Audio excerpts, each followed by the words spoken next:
Welcome everyone. In this video lecture, we will learn about a resistively loaded MOS inverter and the noise margin concept. So, as we aware that an inverter is nothing but simply inverts the input. If it's a logic 0, it will give logic 1 as a output. Okay.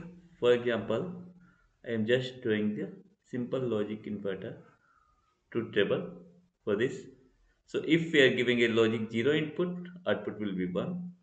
Okay. And when we are giving the high input, output will be 0. So this one is a basic logic inverter. So the most best resistive loaded inverter can be viewed by using this circuit. Okay. A NMOS is there. Say this one is our transistor. Say M1. Okay, and we are giving input to the gate in, so we can write it this one is the gate and this one is the drain. We are taking output against the drain in, and this one is the source in. So now, so this one is the structure, schematic structure we can say, or a structure for the resistively loaded MOS inverter. So when input is 0, so for the time being I'm just, we all aware, so this one is a V output and this one is a V in. So we can also write this is a V output, V in. When the input is low, it will give a high value, and for a high input, it will give a low. Okay, so this one is the simple system. A similar type of operation will be happened in this resistively loaded MOS inverter. How? When we are giving a low value for a logic low input, or we can say logic 0 input, or simply write low input voltage. For a low input voltage, we are giving a low value of input voltage. Okay, we are giving a low value of input voltage. So when when we are saying vi is low, or for the time being I am saying 0 volt. Okay, so when this one is 0 volt, that is, it means the get to source voltage is nothing but simply 0 volt. Okay, get to source voltage, and this VGS is less than the threshold voltage of the this NMOS transistor. Okay, so during this case, this transistor M1 is in the off state.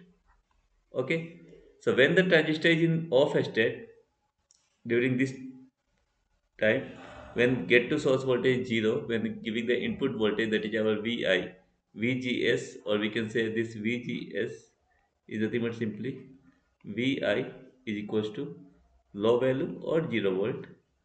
Okay, so during that time it will come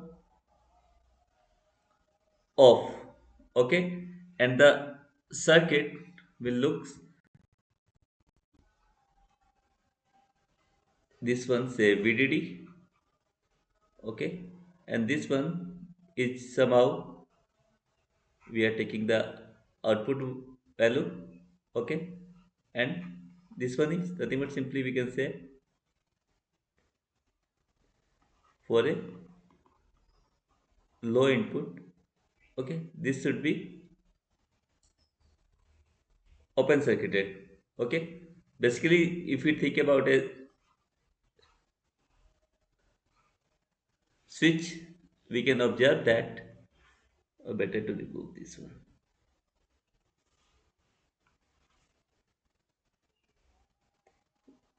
and this switch will be open circuited, and there will be no current in this wire. So this will be, id will be nothing but simply 0, or this should be rd.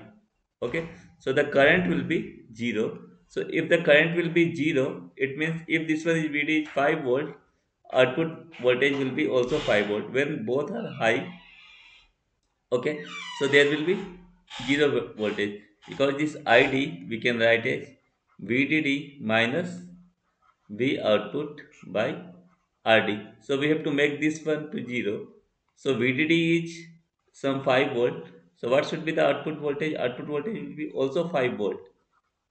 Okay, that makes this id term will be 0. So this will be 5 volt. So for the time being I am saying this is 5 volt.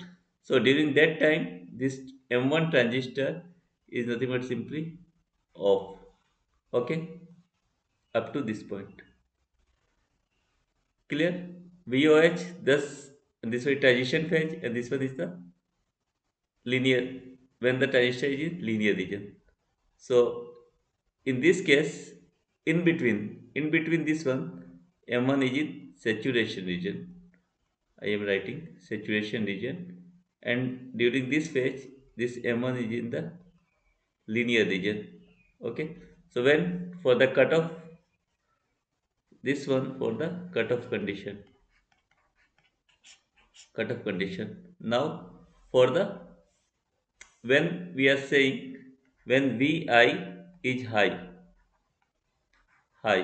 say 5 volt, or okay, so we are saying the gate to source voltage is 5 volt. Okay, so for this purpose we have to know the some concept about the MOSFET. Means, if MOSFET characteristic curve I am drawing first, if the MOSFET is there, then IDVDS curve that we have to know.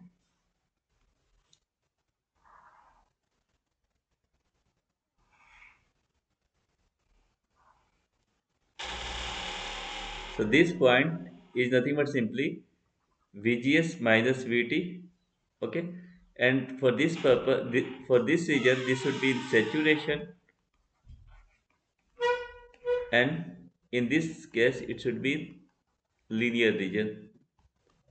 Okay, so for I am writing, when VDS is greater than equals to VGS minus VT, this is in the saturation ration region. MOSFET is in the saturation region.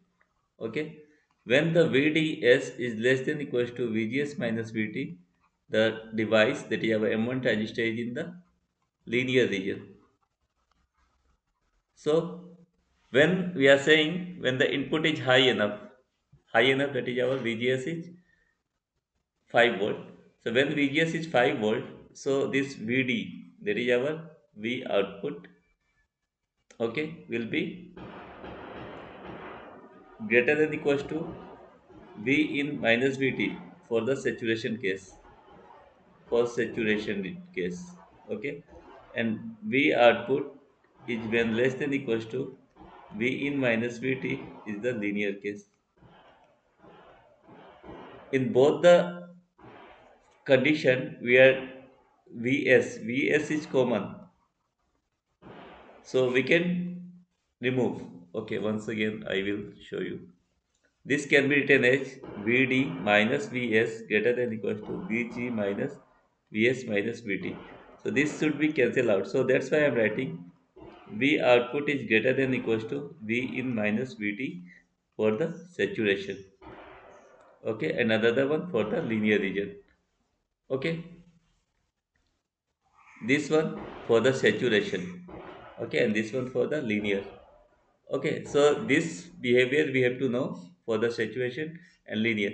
So when we are saying, when get to source voltage is high, 5 volt, when get to source voltage is 5 volt, okay, so one can write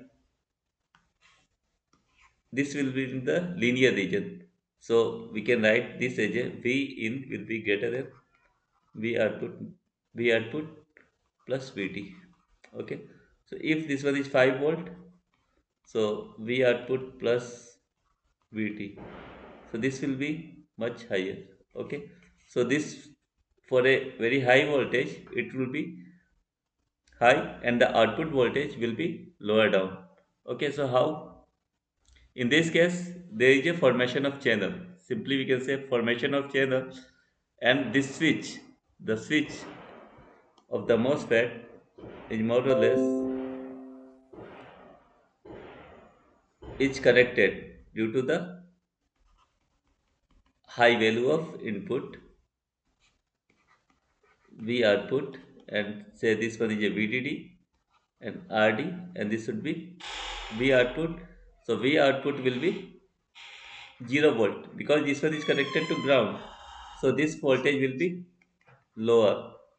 Okay, so for a high value of input, output will be lower. So that's why this one is the response. Okay, now in more general way, we can identify the VTC, we can say the voltage transfer characteristics for this inverter is nothing but simply like this. Now this, okay. So this should be our V output and V in, and this one for the time being we are seeing output high voltage, okay, and this one is our VOL, output low voltage, and this output low voltage we can write as VOL, and this one is nothing but simply our input low voltage. Okay, for a input low voltage it will be high, and this will be our VIH, input high voltage, and this will be some more or less be output high. So the input if the input lie in between this region, say NMH, sorry, NML, low noise margin for low input, this one is nothing but simply noise margin, noise margin for lower input voltage. Okay, and this one we can say NMH. This NMH can be our noise margin for higher input voltage. Okay, and this NMH is nothing but simply VOH minus VIH. Okay, and this NML will be VIL minus VOL. So in general here I am writing the NML value, noise margin for the low input voltage, will be VIL minus VOL, and NMH will be VOH minus VIH. Okay, no need to remember the formula, just draw the characteristic of output high voltage, then this way output low voltage. Okay, here the transistor is in cutoff. Okay, here it is in the linear, and this one is in the saturation mode. Saturation. Okay, and this one is no noise margin is nothing but simply the insensitivity of a inverter output to the exact value of the input. Means when the input voltage lie in between VIL minus VOL, it will properly work. Okay, for a high output voltage, when input voltage will be lie in between VOH minus VIS, that is a noise margin for the high input, it will give the low value of output. Okay, and this VIL, the value VIL is one of the important parameter, we can say, is the maximum maximum input voltage which gives the output voltage to output voltage equal to 1 or high, to high.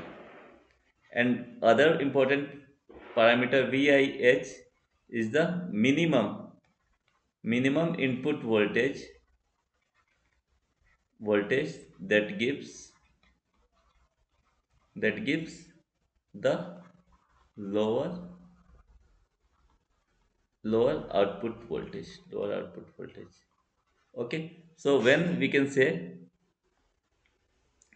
when the input lie in between this phase, okay, so it will give the noise margin for low input and it will operates well. Okay, and when it operates in this region nmh in between vih minus voh, that is our noise margin for higher input voltage, it will operate well for a logic low output voltage. So that two formula we have to know, and no need to remember. If you have to find the noise margin for low input, noise margin for high input voltages, just draw the VTC, voltage transfer characteristic, and write the formula VIL minus VOL and VOH minus VIH. Okay, and this value, that is our VIL, one of the important parameter, is the maximum input voltage that will allow the high value of output, and VIH is the minimum input voltage that will give the lower value of output voltage. And VNML, that is our noise margin low, we can say noise margin for the low input voltage and noise margin for the high voltage. So this one is all about this simple concept regarding the resistively loaded NMOS inverter and noise margin concept. We have to little bit know about the MOSFET characteristic IDVDS curve, in which region it is in saturation, which region it is in linear. Okay, so when we are giving a low input, it is just open. Okay, and we can say this one is open, so ID will be zero, ID drain current will be zero. So how, when ID will be zero, when VDD and this output voltage will be same. So this is all about the simple concept regarding the resistively loaded MOS inverter and noise margin concept. So thank you for watching this video.